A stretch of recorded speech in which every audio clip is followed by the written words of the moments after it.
Why 2019 is a game-changing year for Southeast Asian startup ecosystem. Part 2. This time, we are putting our focus on the key elements of the Southeast Asian startup ecosystem, the people and its power.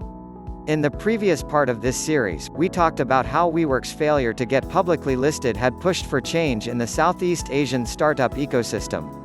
As investors and the public began to be critical of a tech company's valuation and ability to make profits as any real business should, startups might find themselves being under tight scrutiny. This, as we may have noticed the last quarter of 2019, had led to several leading startups to include profitability as part of their New Year's resolutions. The year 2019 also saw greater collaboration between the tech community and other industries. As part of its effort to diversify its portfolio and drive profitability, venture capital (VC) firms were also investing in sectors such as hospitality and F&B. In this episode, we are going to focus on the key elements of the Southeast Asian startup ecosystem itself, the people who are running it and the influence that they can have. All eyes on founders. A few years ago, I went to a demo day event in Jakarta that had 500 startups. Managing partner Kylie Ng as a keynote speaker. In his speech, Ng likened running a startup today with watching a spectator sport. Like football games, audience gathers in a venue to see their favorite startups pitching. Also, like in football games, they comment on startup founders' presentation and make bets on who is going to come out as first prize winner.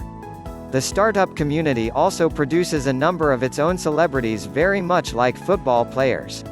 Like athletes who branch out to become business people or fashion models, these startup founders also find that their presence was needed in places other than tech. After covering the Indonesian startup ecosystem for more than 3 years, I can tell you how the local media portrayed startup founders, particularly those of major companies such as Tokopedia or Gojek. The coverage is often overwhelmingly positive. Founders are being lauded for their youth and potentials. They are seen as heroes who are set to make a positive impact on society. Think young Anakin Skywalker before he turns into the dark side, or Tom Riddle when he still had his nose intact. These potentials did not go unnoticed by the authority. Rise to power. I have been covering the Southeast Asian startup ecosystem for almost 5 years, and I can tell you some moments that I am going to carry with me forever. One of them is when Nadiem Makarim was announced by President Joko Widodo as Indonesia's new Minister of Education and Culture. Apparently, his success in disrupting one sector has led him to be trusted with disrupting another.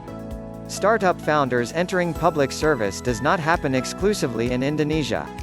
In Malaysia, 3 startup founders had been appointed to the National Economic Action Council (NEAC). In Thailand, former Stock Radar's managing partner Pakornwat Udampipitskul had won a local election and is leaving the company to focus on public service. Even in the US, Democrat presidential candidate Andrew Yang is one example of presidential hopefuls with a background in tech entrepreneurship. The next decade. There are many reasons to be happy about this development. For the millennial generation, this is an opportunity to get their voices represented and heard. For startup founders, this is a sign that they are having an impact beyond their everyday work in the tech industry. So, how will the next decade look like for the Southeast Asian startup community? What we can say for sure is that there will be more coming up. Soon after Nadiem Makarim's appointment as Minister of Education and Culture, President Joko Widodo named 2 startup founders, Ruangguru Adamas Balva Devara and Amartha's Andy Taffin Garuda Putra, as his presidential special staff. Apart from these people, there are also startup founders who have had enlisted themselves as members of a political party. What remains to be seen is where this is going to happen.